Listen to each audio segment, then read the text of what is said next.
most enjoyable conference. In this session, we're going to discuss the relationship between, philosophy and policy. We've already seen that philosophy of education has a great interest in the practice of education, and this is one further dimension of it, namely the relationship to policy. And I'd like to call, first of all, on Sudhir Krishnaswamy to talk about the Right to Education Act in India that was established in 2009.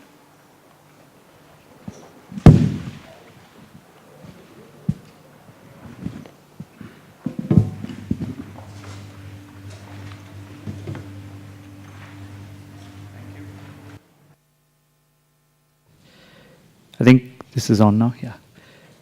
Thank you, Professor Hinchcliffe. So the person who introduced our panel and our session this afternoon luckily referred to the previous title that I had circulated, which was just very broad, and said that this would be about the RTE. Because in the revised abstract and title that I sent out, I suggested I would try and respond to three ideas in the RTE: autonomy, perfectionism, and paternalism. As things turned out, and as I waded through these issues, I couldn't get as far as the paternalism problem, for sure. I just left that out entirely. But today I will say something about autonomy and perfectionism in the RTE. Now, I must say a little bit about how I come to this presentation and this conference, and I've unfortunately missed so much of what's happened that I think it bears telling that I'm by no stretch an education expert or anyone who specializes in the philosophy of education. I'm a lawyer by training, and I do law and political theory. My interest in this field is in the legal issues that have in some ways anchored and shaped the development of the right to education in the last half decade. And I have a particular interest, at least in this paper, to try and explore some of the philosophical questions that underlie these legal challenges. So that's what I'm going to use this opportunity for. So I come really as a lawyer and someone who's interested in political theory and political philosophy, and try to address and respond to some of the concerns in the philosophy of education. So let me begin by how I went about that exploration and what I found. So I began with some looking at some of the I don't know whether to say leading or anchor texts in an Anglo-American tradition of thinking about the philosophy of education, particularly thinking about the problem of authority in education. And let me start with Amy Gutman as one example of this engagement. So Gutman in her book Democratic Education pays a lot of attention to the questions of education authorities, and I'll just use that as a sort of caption term. And she's concerned deeply about whether education authorities must rest with individuals, the individuals in this case being those who are educated. Should they rest with teachers?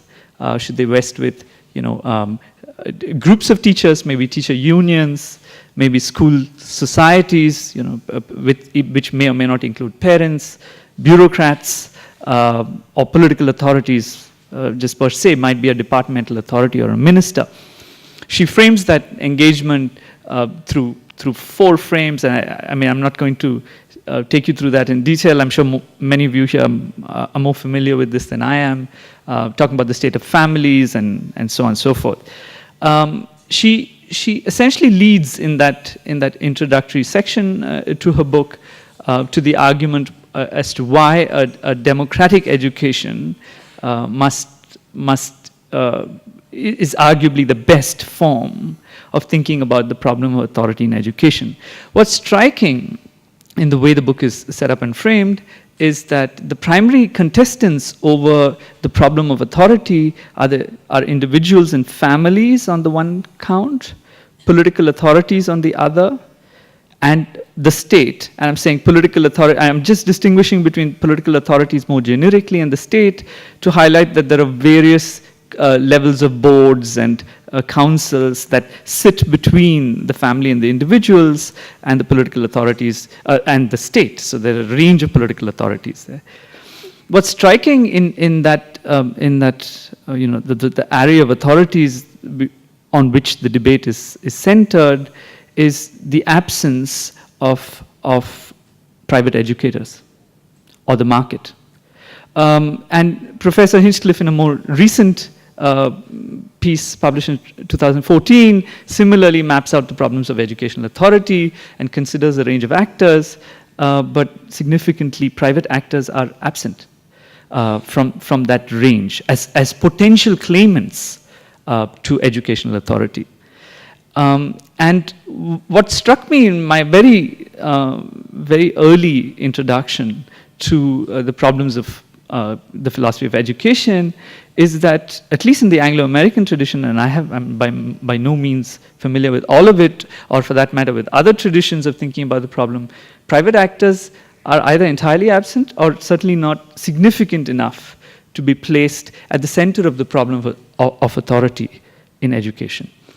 Now, let me shift from there. And so when I saw this literature and I looked at the way the problem was set up, it alerted me to how stark a difference the Indian both political and constitutional position on education is. And that's what I want to turn to. But before I say that, I don't want to suggest for a moment that I don't draw on any of these sources, whether it's Gutman or Hinchcliffe, because I'll come back at a later point to suggest that maybe we should pay attention to these materials in the way we think about the peculiar institutional and political problems we face in thinking about education in India. Okay, so let me shift tack and say a little bit about what's happening on legal and constitutional argument around education in India.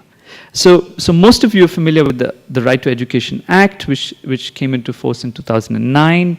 It's the key central statute. There are several other state statutes which governs this field, and it seeks as a matter of objective to provide free and compulsory education to all children of the age of 6 to 14 years. And I'm sure that many of you in this room are also familiar that this emerged out of a constitutional amendment, Article 21A, which gave the state authority to make such laws. Article 21A restates in slightly different terms the same objective: free and compulsory education to children from the age of 6 to 14. This statutory right, the statutory framing of the right to education, has various components. It imposes obligations on a range of actors, and it just bears paying some attention to the range of obligations it imposes. First, on children themselves to be present in school. Second, on parents to ensure that their children attend school. Third, on schools to organize and deliver education in a particular form. And fourth, on the state to compulsorily provide for education, both as a budgetary and administrative matter. So 4 kinds of obligations, legal obligations created by the statute, all of which pose different problems of authority, right? So some of the concerns in the Gutman, I just say Gutman Hinchcliffe as a sort of model, and maybe there are others. In that kind of concerns of philosophy arise here. There are issues of compulsory education. There are issues of parental obligation.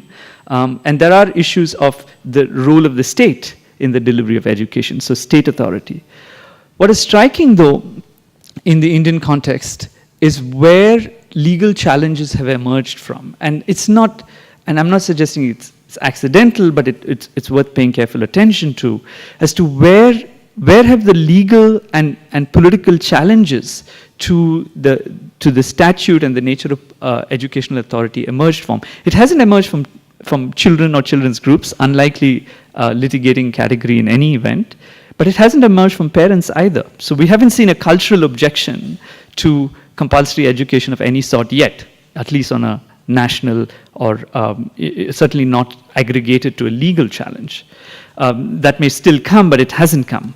So where has the challenge come from? It hasn't come from either other sort of disparate community or ethnic groups, religious groups. So the challenges to the range of obligations imposed by the RTE Act have come from one sector, the private school sector. So, and I'll just draw your attention to two challenges which are significant. There are other challenges to the right to education, but it's worth paying attention to these two challenges, the most serious ones in the Supreme Court. In a stylized sense, the two cases, I'll just call them the Societies case, which is the early two-judge bench case, and the more recent Pramati case, which is a five-judge bench case, which is less than a month old. In a stylized sense, they raise three sorts of arguments. First, they argue that the state, by passing a statute of the right to education sort, imposes obligations of two varieties on private actors, both of which are unjustifiable. Private actors here, we're talking about educational authority, meaning private actors are not students, they're schools, right? They're schools which contest the authority of the state to define the contours of education, private schools. So, and the two sorts of obligations that have been particularly opposed to are the obligations relating to reserving a quota, a reservation obligation in schools, so controlling the kinds of students they admit. And second, a range, I'll just call this a general regulatory obligation, which is a range of obligations relating to the way the school is designed, what infrastructure it provides, and all of that. So I'll just hold those details apart. I think in a philosophical argument, I can be scant with those details.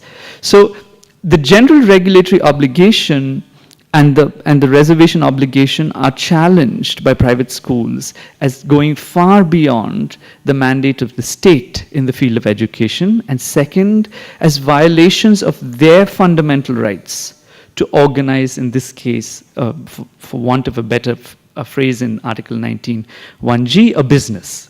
That they have a right to organize a business, and in this case, in the context of schools, but that the kinds of regulations in the Act or emerging from the Constitution impinge on those freedoms. So there is an autonomy concern, but it's not about the autonomy of individuals who are subjects of the education project. It's about the autonomy concerns of actors, in this case organizations, schools, which are in the project of delivering education. So it is a contest of educational authority, but a contest of a very different sort. Now, the third strand of argument that emerges in the Indian debates is should be taken seriously, but not too seriously, and I'll just suggest why. The third strand is to suggest that minority institutions of a linguistic or religious sort should have an even greater domain of autonomy protected against state authority in the field of education. Now, this emerges from some doctrinal aspects of the Indian Constitution and a history of interpretation. But if I keep that aside, while it is phrased as a minority argument, it is not phrased as a cultural argument. There's in no part of the argumentation in the court is it suggested that what's really at stake with respect to the autonomy of minorities is their cultural specificities, either about the content of education or the mode of delivery of education. They're only claiming a general exemption from the general regulatory clauses and from the reservation obligation that all other minority actors are subject to. So we should not overemphasize the minority argument in the Indian context as some special kind of cultural argument for autonomy. And there is a considerable debate, I know, in the philosophy of education about cultural autonomy. So in the Indian context, though it takes that rubric as a matter of constitutional doctrine, it's not really that as a matter of, as a key political question. What does the court do when it's confronted with such challenges to the educational authority of the state? The court responds in two ways. First, it tries to create exceptions and limitations to the fundamental right to education, and exceptions and limitations to the rights to do business. So that's as a doctrinal matter, but substantively, what the court is engaged in is to try and limit the scope of the right in some ways, to say that, that you have a right to run a business, but it does not include an unfettered right to run a business in the area of school education. Or the court might say something like, you have a right to do business, but it may be limited by the state's right to regulate in the field of safety, or some such thing. So what you get is a fettering of a broad right, and the question is posed as a core conflict of rights, two liberal constitutional rights at conflict. And what can courts do? They create some sort of exception or limitation. The other strategy that the courts have adopted in the context of minority rights is to talk the language of balancing, and to suggest that what we can do in these contexts is to somehow balance the interests of the minorities by giving them a greater greater authority in the field of education, but limiting it in some modest respects. So the language of balancing and the language of exceptions and limitations have come to be central to the decision making in the Supreme Court in these cases. What is striking in these cases is that the court makes no distinction between the relative weight either of the rights. So there's no ordinal ranking of rights. The right to education stands in coordinate status to the minority right or to the right to do business. First, and second, there is no ranking of the educational authority at stake. The court has no sense of hierarchy that the educational authority of the state in the context of school education may somehow be superior to the claims of a private organization of any type in the same field. That kind of inquiry and that kind of question is a question that the courts have completely avoided up to this stage.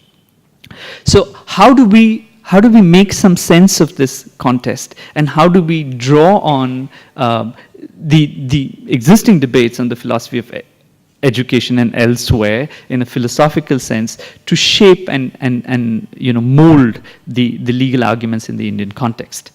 So this is the tack that I'm going to take in what I see, at least in my sense, as the third part of this paper.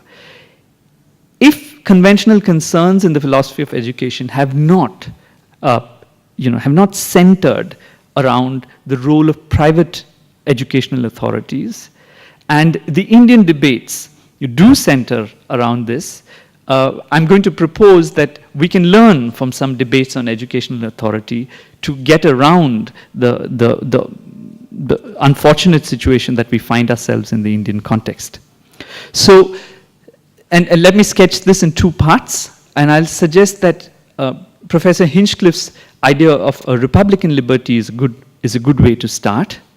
And second, I'm going to suggest that this need not be a perfectionist account of the idea of education. So it need not be, in some sense, an endorsement of the state's capacity to frame our idea of the good in the field of education exclusively. And I'm going to try and sketch these two strands of the argument in my next 10 or 15 minutes.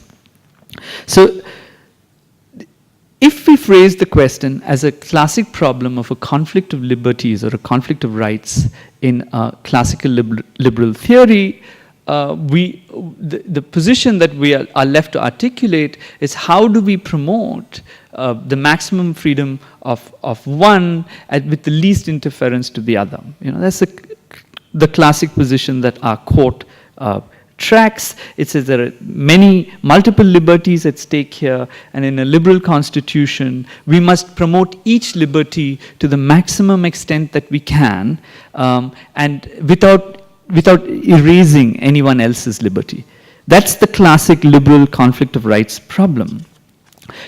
What was striking in the drafting of the Indian Constitution is that the right to education, it was not called a right to education, it was just called the Education Directive Principle, went back and forth between two chapters of the Constitution. It was initially proposed as a fundamental right to education. It was subsequently pushed into a chapter called the Directive Principles of State Policy, which is a chapter that holds a range of principles of social and economic justice, which are not justiciable, but are central to the practice of the state. That's exactly what Article 37 says, and that was the original intention behind having two chapters articulating the key goals of the Constitution. The idea behind Part 4 of the Constitution is to put in place a range of principles of political and economic justice that the framers of the Constitution saw to be essential for a liberal democratic order to take ordinary course, to give birth to a liberal democratic order. You must remember that when we're talking about a constitution drafted in India between 1947 and 1950, there was an acute awareness, right, at least from the periods of the 1920s, when the roundtable conferences between British administrators and Indian political representatives took place, that the conditions, the preconditions for a liberal democracy didn't exist in India. At least, there's a large literature on this. Mill says this as much in his tract on the conditions for a representative government. But Indian representatives at these conferences were always at pains to show that despite not having the preconditions for a liberal democracy, that liberal democracy would somehow bootstrap itself to produce these conditions. So a classic liberal account would be that we are completely anti-perfectionist about the good. We don't know what's good for this society, but what we do know is that we will give every individual who's entitled to that political voice, equal political voice. And then the determination of the good will take place in the normal conditions of liberal democracy. The framers of the Constitution were distinctly uncomfortable with this view.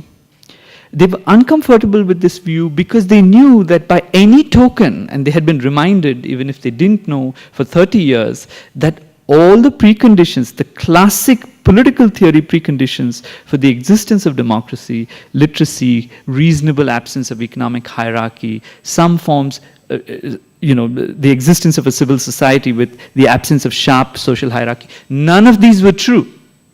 These were the stated preconditions, none of which were true.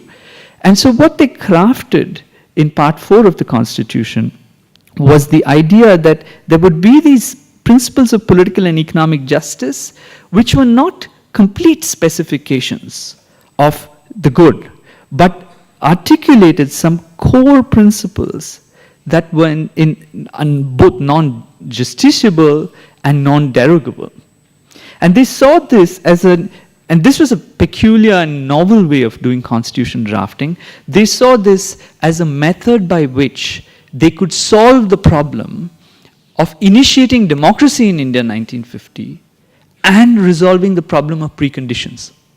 This is a peculiar sort of almost, it's in some senses an illogical, at least in a temporal sense, idea of the way the preconditions for democracy could be generated. All of these were placed in Part 4 of the Constitution. What drives Part 4 of the Constitution is, and this is subject of some other work that I'm writing, much larger than the concern with education in this talk. It's a concern with an idea of liberty that doesn't square too easily with the idea, a classic liberal idea of equality. So where else might you look? What other idea captures the political character of Part 4 of the Constitution? And I argue elsewhere that what captures Part 4 of the Constitution is a commitment to a republican liberty.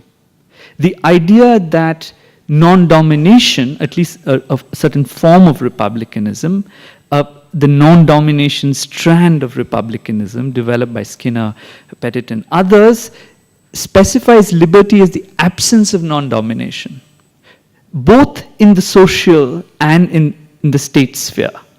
And this is critical because in the education context, and I'll develop to what the upshot of this argument is with respect to the Indian education context.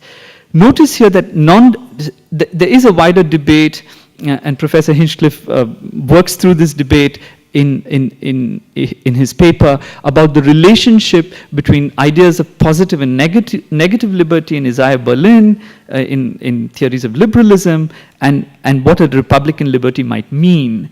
And I don't want to join that debate here, except to say that the idea of republican liberty allows us two crucial strands of argument that can come to play a critical role in shaping education in India.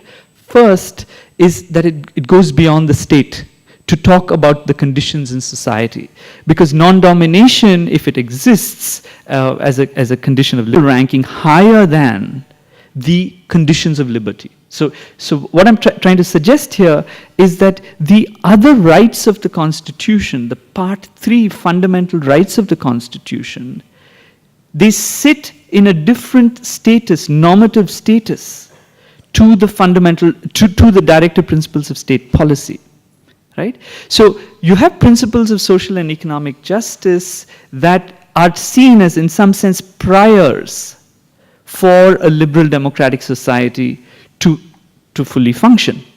This was certainly, and this is the burden of the longer work that I'm working on, the way that the framers of the Indian Constitution saw this project. That I'm pretty clear about. They saw this and they maybe naively assumed that this was a project that would take between 10 and 15 years. So many of the clauses, including the education clause in the directive principles, had a sunset. They said in 10 years you will achieve this, or in 15 years this will happen. It's another matter that the political history of India and the complexity of India has meant that this is not, it's a perpetual project. It's not a time-bound project. But the view that the framers advanced, and they placed education very carefully in that part of the Constitution, was that these were the priors on which a liberal democratic society can be built. And there are wider debates about whether these were exceptions to the rule of law and so on and so forth, which I'm dealing with elsewhere. But I just want to stop at this stage, at least for the purposes of this talk. What do we get by reconceptualizing the idea of an education right nested in a theoretical foundation closer to ideas of republican liberty than ideas of like a classic liberal constitutional right? What I would argue is that in the Indian context, we have two significant outcomes of this reconceptualization. The first is that we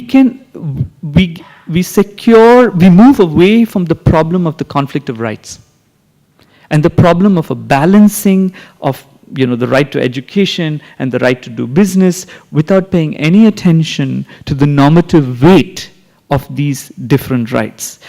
So long as they're in Part 3 of the Constitution, unless the court were to be able to articulate a political theory of the Constitution, it would not be able to organize these rights in any ordering of priority. By locating a right to education as a republican liberty of the sort that I argue at least that our Constitution suggests belongs in Part 4, what we get is a sense of the priors of a liberal democratic society.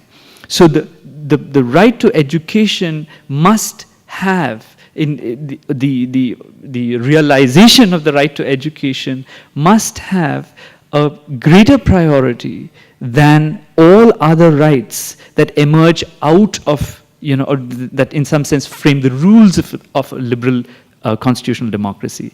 The second idea that I would suggest that we get by this reframing is that we move away from an obsession with the role of the state in education, and we can anticipate and develop an idea of the effect of this normative value on a range of actors, on a range of educational actors, in this case and in the Indian case, particularly private actors in the field of education, that they too would be subject to the need to realize, first and foremost, the basic mandates of schooling, which the Constitution sets up as being somehow prior to their otherwise expansive rights to do business in this field.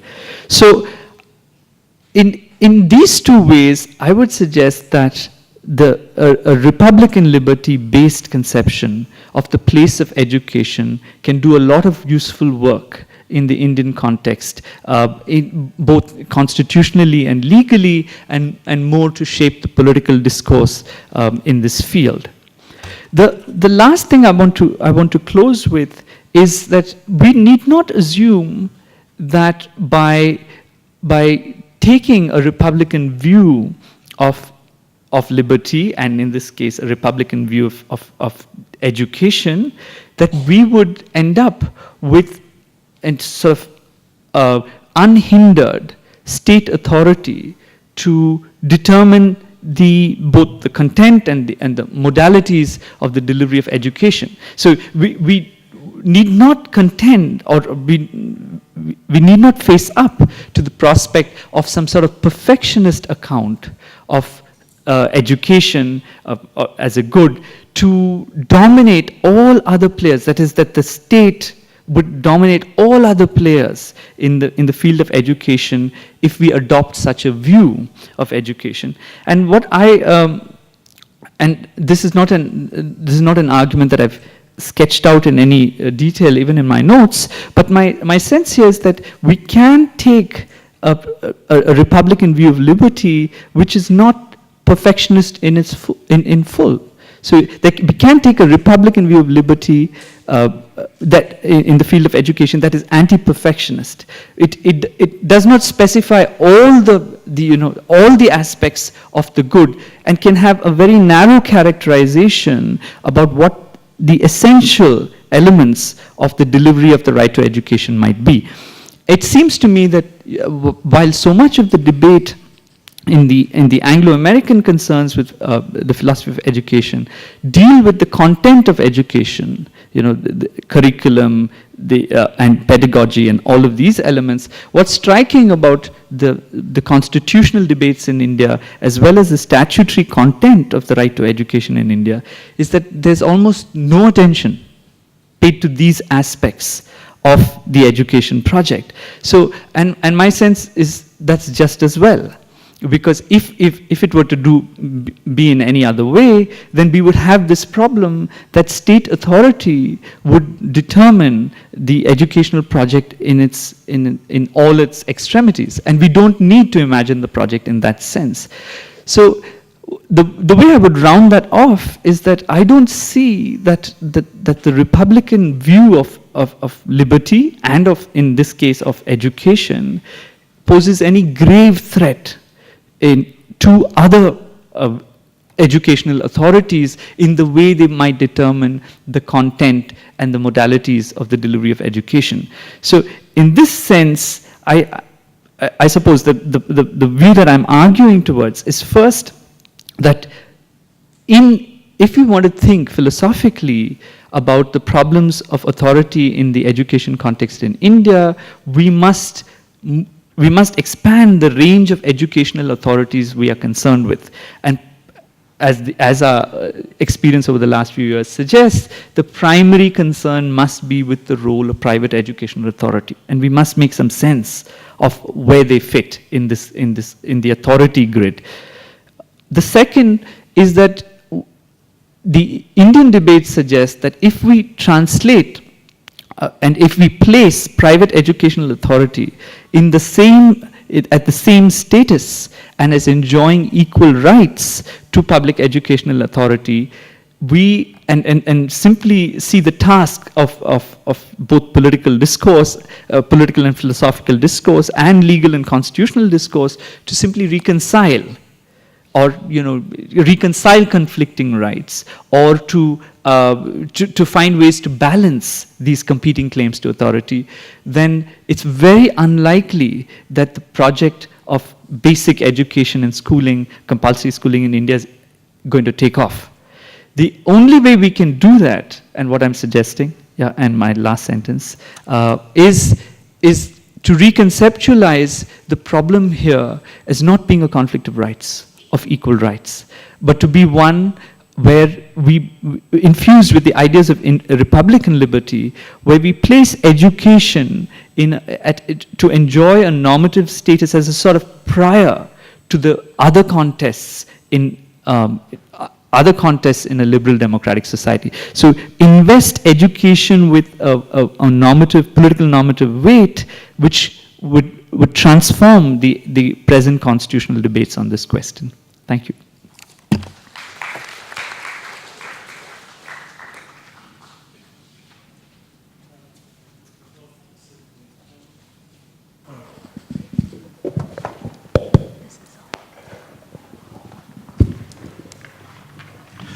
Thanks, Sudhir. I hadn't quite realised that someone at least has read a little bit of what I've written. We've got a great deal to discuss, I think, between us, but I think it's probably the best thing to open it up to the floor at this point anyway. So any questions? Do you want to take... I'll take two or three at a time. So welcome, sir. Sorry, I'll take two or three at a time. So our Right to Get Education Act, last January 13 and 31, a conference, Think Education Conclave, conducted by Sastra University and Indian Express in Chennai, from Hamid Ansari to Kiran Pedi also took part, and HRD Minister Pallam Raju, and the Rakesh Mittal, Bharati Foundation chairman, also criticized RT education. However, RT Education Act didn't adopt no detention policy. This policy hit the education quality. What you think about, sir? But another question: the taking the right to choose the medium of language by parents and the society, how can we, the RTE, ensure the right to get education of our children? Then another question. No, sorry, you've had two questions. Our children's I think that's enough. ability to understand and creative thinking are being paralyzed by unknown language as refusing children's inherent and innate language. Does the social justice does not social justice include choosing the medium of language? Thank you so much. Can I have... Thank you for the presentation, and excuse my question if I haven't understood in the right frame, but I have a deep concern when you say that the Republican liberty makes us move away from the obsession with the role of the state. And given the Indian context, and I'm placing this very much in the Indian context, where the market, I think, is extremely exploitative, and it is sort of, I wouldn't say playing into the demands of the parents, but rather abusing the demands of the parents. And it is in the name of, while trying to justify itself within the hangars of market, it is actually educationally it's unjustifiable. So I have deep concerns when you make a sweeping statement of that such a framing takes away with the obsession with the role of the state, especially in an Indian context, which is so fragmented. Okay, thank you. Thank you. Can I have one more question?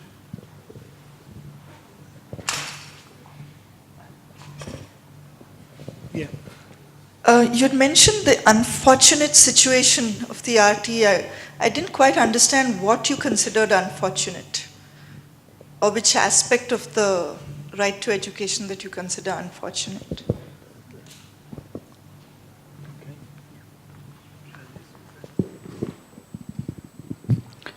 can I? Yeah, this is okay. So the first three questions were broader questions about RTE and RTE policy, and I don't know if there are others in the room who deal with these questions, but it was not something that I addressed, at least today. Should there be an anti-detention policy, and what does Rakesh Mittal think? I really don't know. My view is that, there's nothing I said today that turns on this question. So, but maybe I can say one thing about medium of instruction, that the medium of instruction debate is not about what parents and children want to be taught in. The debate is about what the state wants the medium of instruction to be, and its relationship with what maybe the private sector or other aspects of other education delivery organizations want the medium of instruction to be. So it's not, I would not phrase it as a sort of quashing of parent and child autonomy alone. There's a wider cultural politics to medium of instruction. So the second question was about Republican liberty. So one of the disadvantages of having just notes and not having a full paper is that your phrasing is much more, you ad-lib a bit. And so the question as to what did I say about the obsessive concern with the role of the state? I don't know. Because I can't recollect exactly when I used that phrase. But what I can address is the substance of your question, which is that I don't think that.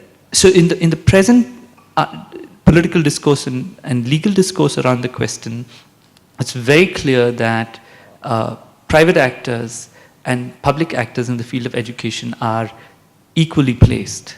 So they have no special claim. Neither of them have any special claim to both the content and the delivery of education. It's laissez-faire, because the court is quite comfortable to say that the private schools and the private market can decide how they want to organize the field of education, right?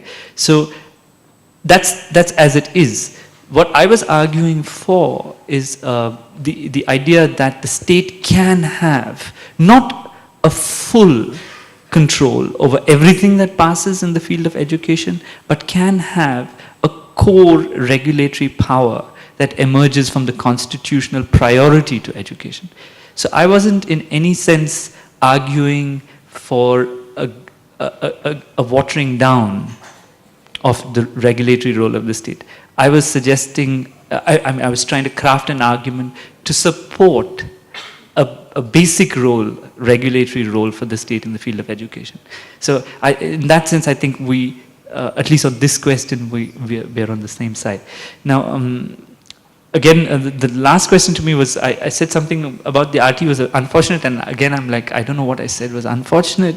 There are lots of things that someone could say would be unfortunate about the RT, but maybe the one thing that I'll use your question to emphasize is that the judgments of the last fortnight are certainly unfortunate, because what we have is a judicial and political discourse around in the field of education that has no normative commitment to the project of a basic education. And this is deeply unfortunate. Does RT advance that project or diminish that project? I think there are many views on all of these things, and I don't feel the need to go there. But I think that one thing that's certainly unfortunate is the lack of commitment or the lack of understanding in key political institutions, including the court, of the relevance and the importance of a commitment to basic education. Okay, thank you. Are there any other questions? One down there. So my question is with regard to the Pramati judgment, and as you pointed out, I was trying to follow it in media, and it seems to me that the common arguments made for religious minority schools in the West and for them to retain minority status and get the exemptions and privileges accorded none of those arguments translate into our context in the sense that those arguments of preservation of community, the cultural, religious arguments are not made. At the same time, the only thing that seems to come up is that these are numerical minorities.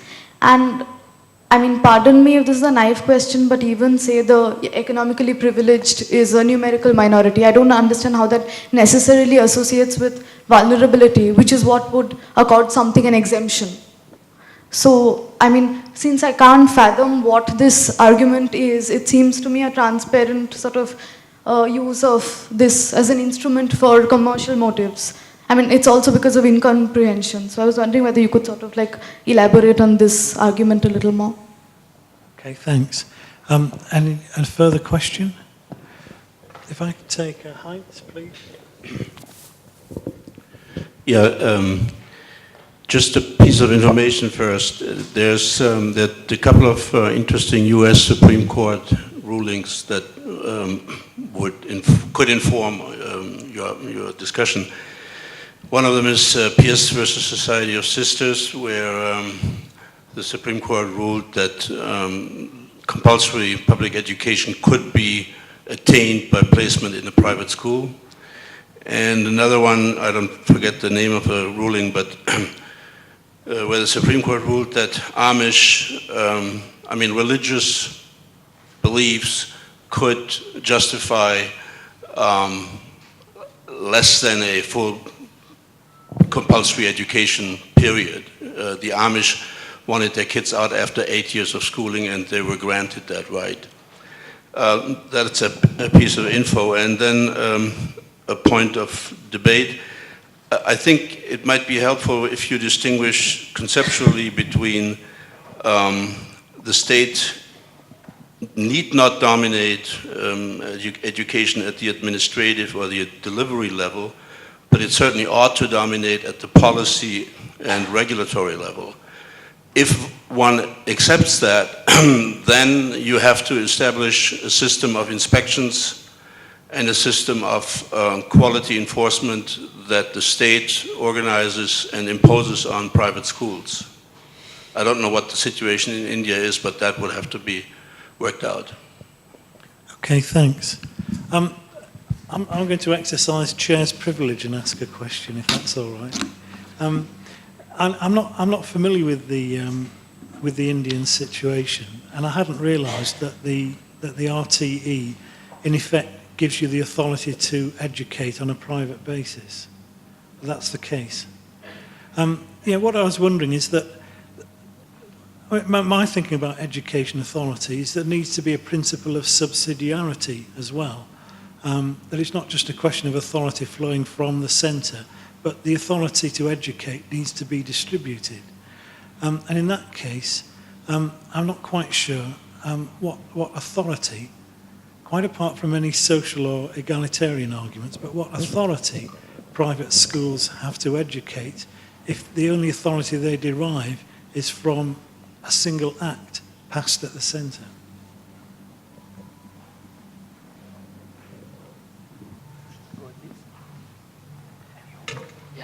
So the first question was about minority schools, and I suppose you won't be the only one to be puzzled, because most people, I think there's something to the language of minority schools which suggests that there's something very important at stake in a political sense, and as you suggested, our intuition is that there's some cultural or religious or other significant minority interest that rests at the core of this minority rights claim.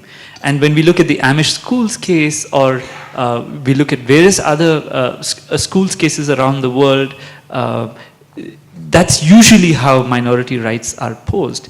But in the Indian institutional environment, the minority right it's not to any minority, but it's not any numerical minority, it's only to religious and linguistic minorities. So there is a limitation. You must be a religious or linguistic minority, but beyond that there is no assessment of marginality or threat.